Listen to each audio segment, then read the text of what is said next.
This video is for any Americans who've seen memes like this and wondered why our universities cost so much. It's also for anyone else that wants to know the real differences between US and European tuition costs. The cost of university tuition is something I've wanted to talk about for a while, especially with Bernie Sanders' suggestion to make university tuition free in the US. I think Americans need to understand how the free tuition programs work in Europe. I work as a teacher in Europe, but I earned my master's degree in the US. Before I did my student teaching in the Czech Republic, I attended a conference panel about how public education there is organized. The presenters gave me this flowchart, which I dutifully took notes on. Still, I didn't really understand what this chart meant until I was teaching at a middle school in Czech. I taught at a public school, in tandem with the class's usual English teacher. Class sizes were around 20 students. Until one day I came in to find that my usual class had shrunk. Only a handful of students were there, and confused, I asked the teacher what was up. "It was testing day," she said. "But why weren't all the students taking the test?" I asked. "This was the test to get into high school for university-bound students," she said. "Therefore, only the students who were going to university were taking the test. The remaining students would attend technical or vocational schools." So, at the age of 13 or 14, these teenagers already knew if they'd be attending university. I was appalled. I mean, what if you're a terrible student as a teen, but then went on to become a more dedicated, focused adult? Were there no second chances? As I've been teaching in Poland, I've noticed the same thing here. Tests at the end of middle school to determine which high school students attend. After that, there's a qualifying exam at the end of high school to determine which, if any, university the students attend, and how much of the tuition cost will be paid for by the government. That's what I think is missing from the discussion about implementing free university tuition programs in the US, an understanding of this European system of tracking students and testing.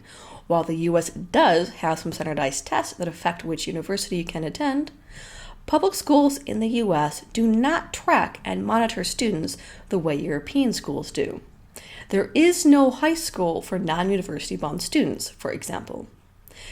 In addition, the tests used more often in the US, the ACT and SAT, are not offered through public schools.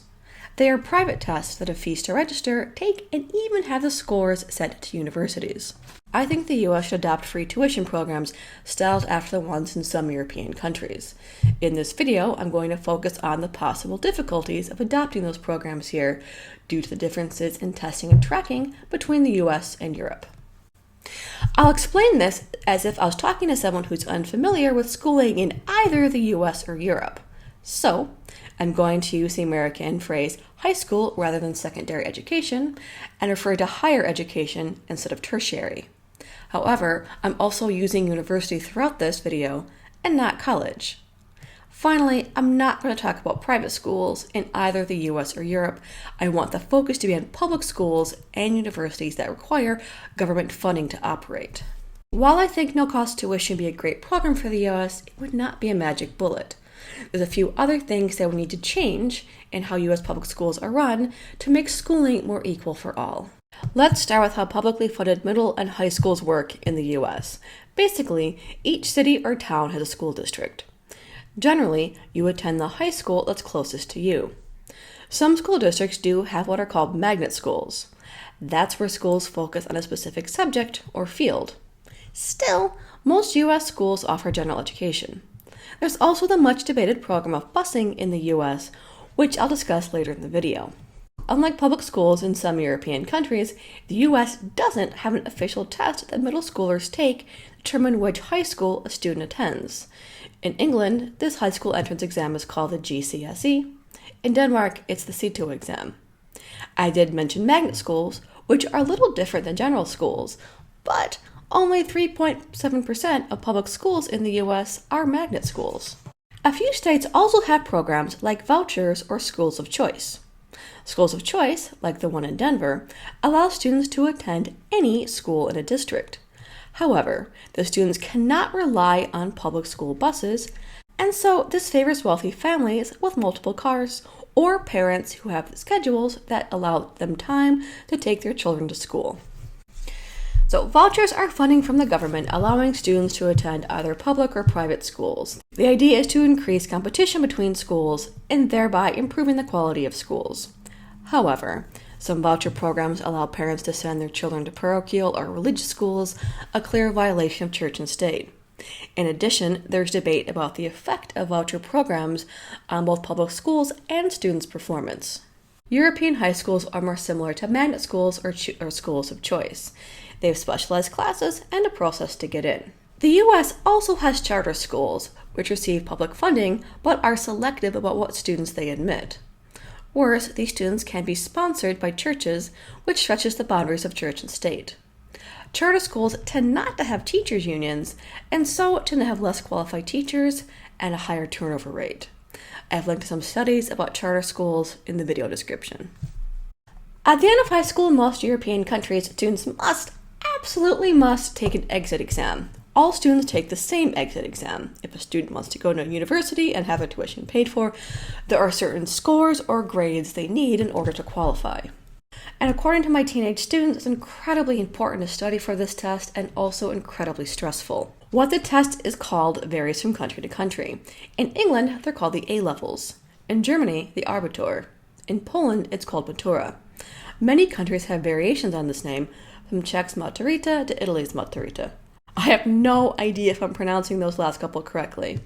France has the baccalaureate, which differs from any other EU nation's test because, well, it's France. This is in contrast to the United States. There is no one standard required test for university enrollment offered through public schools.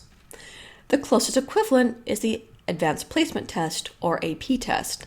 However, while a lot of exit exams are mandatory in European countries, the A-levels in England and Matura exams in Poland, for example, AP tests are not required in the US. In fact, those tests are not even available at all high schools. In 2015, only 73% of rural high school students had access to AP tests, compared with 92% in urban schools and 95% in suburban schools. But just because students could take the AP test doesn't mean they actually did. So only around 20 to 30% of students take the AP test. To me, this is a huge problem if the US wants to adopt a no-cost tuition program. While some tests do award US students with scholarship money, like the National Merit Scholarship, this is nothing like the countrywide university tuition program that Europe has. I also need to explain the ACT and SAT, both of which are standardized tests used to decide university admission. However, those tests are different than the AP test because they're for profit, meaning you have to pay a fee, and unlike Europe's tests, they're not offered through the regular high school classes. And that's a problem. In the US, the test most commonly used to determine university tuition require a student to spend time and money outside of school to prepare for and take the exam.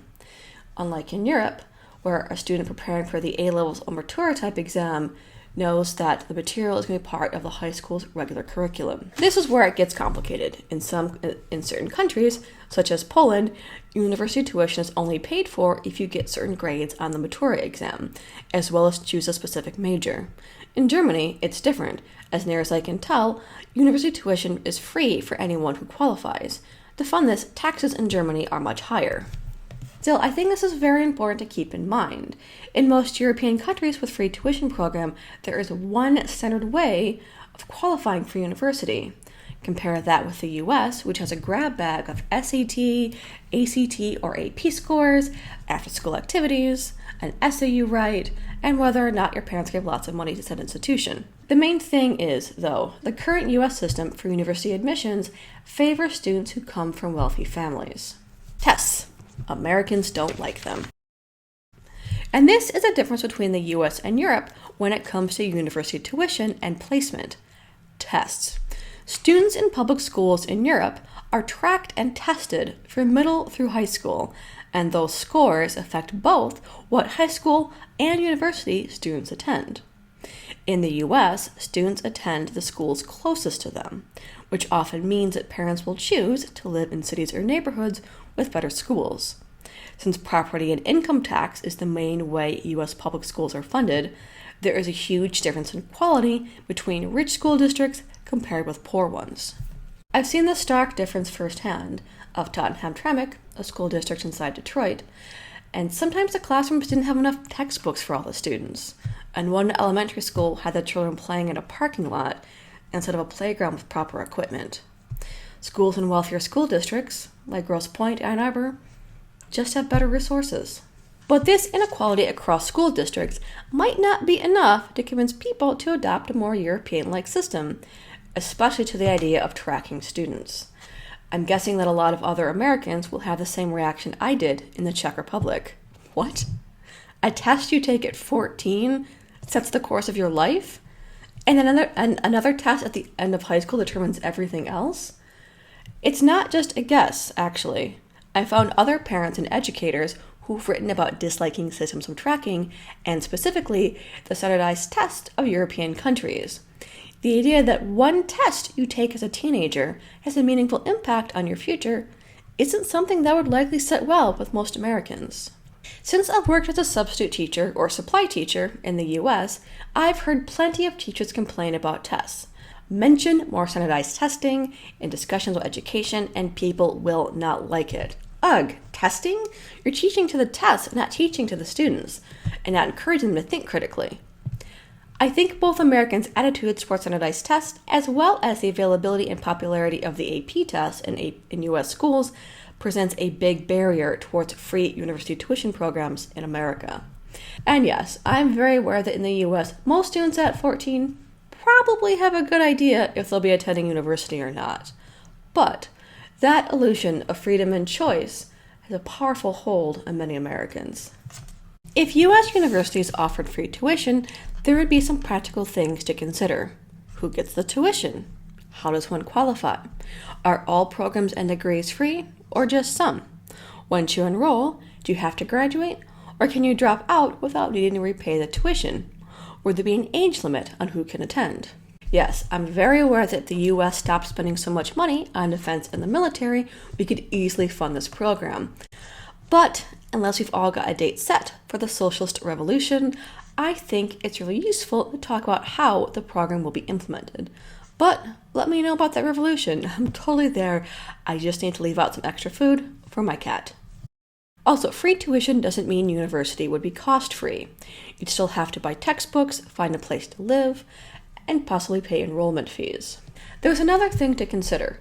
On average, more Americans than Europeans attend university. Compare 88% of Americans with Germany's 70%. Most students in university means more cost, as there would need to be more courses offered, perhaps more professors or instructors hired, and so on. I'm not sure if simply making university tuition free will be the best way to make higher education more attainable for more Americans. I really think we need to look at inequalities across school districts, particularly urban ones and rural ones, like the ones that don't even offer AP tests. I also think we need to get rid of the requirement for SAT and ACT for university admissions. This would, at least in part, get rid of the way the scales are tipped in favor of students from wealthier families. When I mentioned U.S. school districts before, I mentioned busing. Busing was a program designed to integrate racially segregated school districts. It started in 1954 after the Supreme Court decision Brown versus the Board of Education, and the idea was to address years of housing inequality. Basically, black people in the U.S. had a hard time buying homes in white neighborhoods due to a combination of banks refusing to give them mortgages and racist neighborhood associations. Since the school you attend is directly connected with where you live, housing discrimination trapped a lot of black students in poor, failing school districts. School busing helped students in poor schools attend schools that were better quality and often much further away from where they lived. I'm not going to get into busing too much because it was very controversial and academics are still debating how well it worked. I might address this topic in an upcoming video. But it is an example of the U.S. trying to fix the problem of inequality across school districts.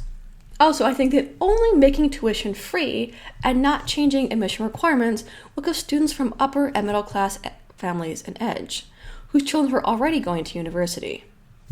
I have no desire to fund people who can easily afford to send their children to UC Berkeley, for example. If the U.S. wants to adopt a free tuition program, it must consider how wealth is a factor in university admissions. Since public schools in the US are funded with local taxes, like income and property tax, the amount of money that different public school districts receive varies a lot, as I've mentioned. In most European countries, spending on public schools is much more even across different school districts and cities. For example, in Germany, over 90% of public school funding comes from state sources as opposed to the cities themselves. In the US, about half of public school funding comes from the city. So I do think that if the US can figure out a good acceptance program for free university tuition, we should definitely do that. However, since the quality of public schools can vary a lot from district to district, I think we should have some stepping stones to get to a program for free tuition. So with that in mind, here are my ideas to improve access to higher education in the United States.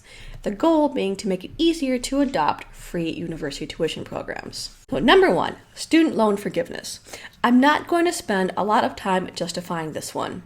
Here are some headlines about the rising cost of tuition versus wages, for example. Student loan debt is dragging the US economy down and holding people who signed loans at 18 hostage to predatory lending practices, and the insanity of interest rates is just dumb. The only people who benefit from the current student loan policies are bankers, and frankly, I don't care about them as much as I care about people putting their lives on hold because of debt. Forgiving student loans won't ruin bankers' lives the same way crippling debt is affecting Americans. Number 2, free community college. I think this would be a great stepping stone to the US offering free tuition.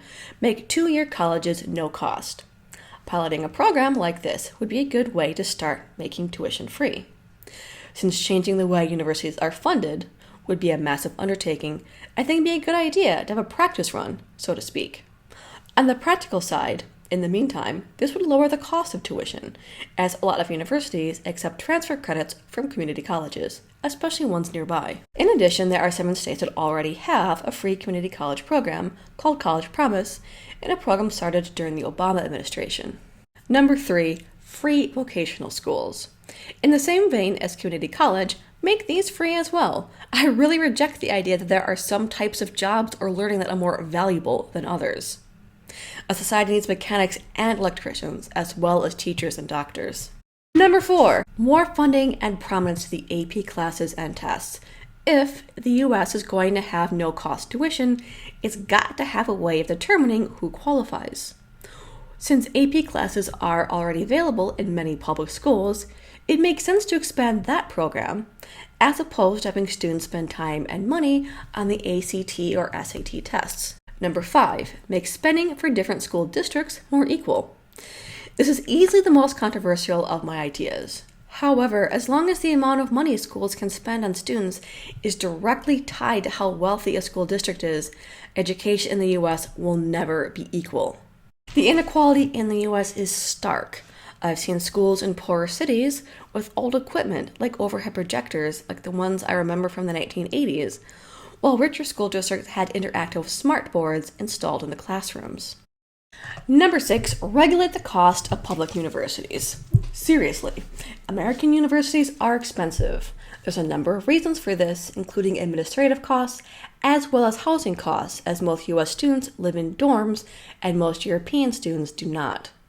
It's true that the US does have more elite institutions, where a lot of quality research is performed, that reject a high number of applicants.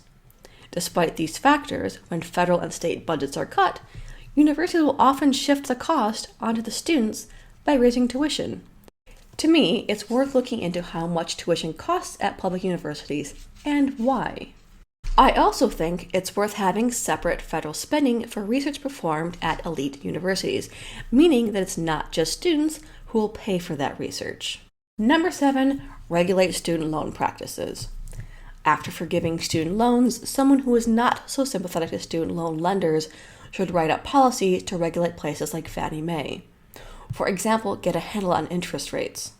And don't let students fall prey to low-quality private universities that promise jobs but don't deliver, or who go bankrupt and leave students on the hook for tuition costs for degrees they didn't receive. I did say I wouldn't discuss private schools, but this is an example of private school costs becoming a problem that affects the public. So to answer our basic question, how does Europe pay for university tuition? Well, Higher taxes, of course. But I think if you ask the average 20 to 40-year-old US citizen who either has student loan debt or has friends who do, well, you're gonna have to pay for it one way or the other. I'd rather give money to a university or pay higher taxes than give money to a loan company. Universities spend money on things like books, professors, research, lab equipment, and probably too much money on athletics, as fun as they may be. Still, that's a better deal to me than giving your dollars to student loan lenders who invest that money in themselves and more banking institutions. I'm going to remind you, student loan debt is dragging the economy down. All the angry tweets about personal responsibility won't change the fact that wages have not kept up with cost of living. Personally, I think making university tuition free in the US is a good step towards leveling the playing field in terms of education and economic opportunities for different classes in the US. I'm willing to pay higher taxes if that means education is more available to more people. And if everybody's a little bit more schooling, that means a better educated society. Sounds good to me. Thanks to Brianna Stallings, my script advisor, and to my mom, Lisa Anneberg, also an educator, for her insights about public education in the US.